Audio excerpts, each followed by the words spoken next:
Hey guys, welcome to today's program and today's devotion. And I just want us today to look at the sin of denial. The sin of denial. Well, in many instances, we've seen in the Bible, Peter denied Christ. Many people deny. So the pain and the sin of denial, or rather the pain that is caused by denial. Now, let me put it into perspective. Have you ever asked yourself, or have you ever wondered, or have you ever come across a scenario where you were denied? Do you know how it feels, friends, to be denied by someone, especially someone whom you've been close to? Have you ever been denied by a relative? Kwa Kiswahili ya sasa tunaita kuruka. Umewahi rukwa? Naam, this is how Christ felt when Peter denied him 3 times. A brother whom, a very, very close next of kin, whom he had been with for 3.5 years. They've been together. But now when the hell broke loose and Peter was to stand with Christ, and Christ really, really desperately needed the presence of his disciples to give him that hope. And here there was no one. Peter was following from far a distance. Then he came across when it came a point where he was to stand with Christ, but he chose to deny. This is what we do, saints. We may judge Peter. We may try to see that Peter did something wrong. By the way, do you know that there's no difference between Peter and us? How many instances how many scenarios have you ever found yourself denying Christ, where you ought to have proclaimed him, or rather you ought to have identified yourself with him when he really needed you? You know, most of the times, friends, and we do identify ourselves with Christ when nothing wrong has happened. But when Christ needs us the most, we deny him. I'll talk about that later.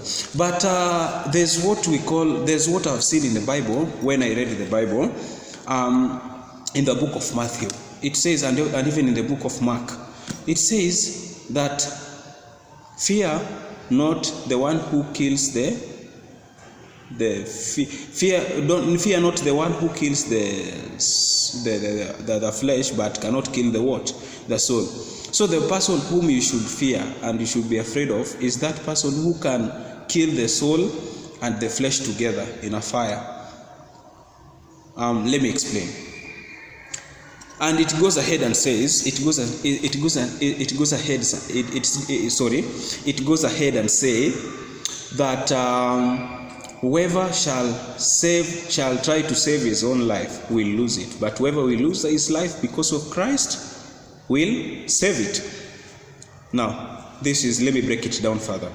Time is coming, guys, when everyone will have to stand for your faith. Everybody will be required to stand for his faith, because time is coming when there will be a world religion whereby that would require people to worship a dictated God. In quote, someone a directive. People will be given direction or directives in religion, in matters religion. You see, when it comes to religion, yesterday I was talking to a certain lady who told me that she's married to someone who is not of her faith, and her faith and the faith of the guy are different. So this guy believes in this and this lady believes in this. So the lady told me that I will follow my guy. Why?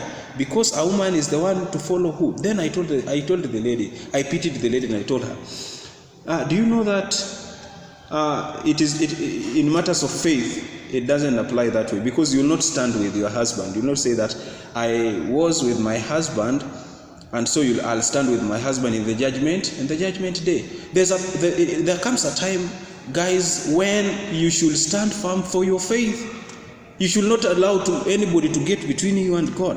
This is what happened in the Garden of Eden, where, and by the way, there's an interesting fact. Jesus Christ stood with us, identified himself with us. Even after we had fallen, he left the glory in heaven and came and identified with himself with we sinners who were in total shame. Now, this is it.